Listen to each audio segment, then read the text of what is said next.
حضرت انس بن مالک رضی اللہ تعالی عنہ سے روایت ہے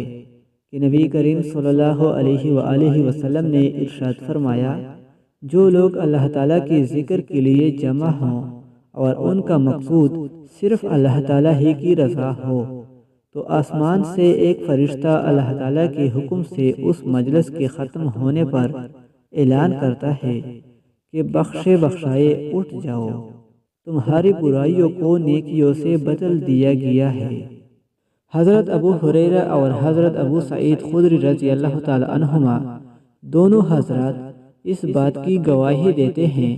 کہ نبی کریم صلی اللہ علیہ وسلم نے ارشاد فرمایا، جو جماعت اللہ تعالیٰ کی ذکر میں مشغول ہو، فرشتے اس جماعت کو گھیر لیتے ہیں، رحمت ان کو ڈانپ لیتی ہے، سکینہ ان پر نازل ہوتی ہے، اور اللہ تعالیٰ ان کا تذکرہ فرشتوں کی مجلس میں فرماتے ہیں۔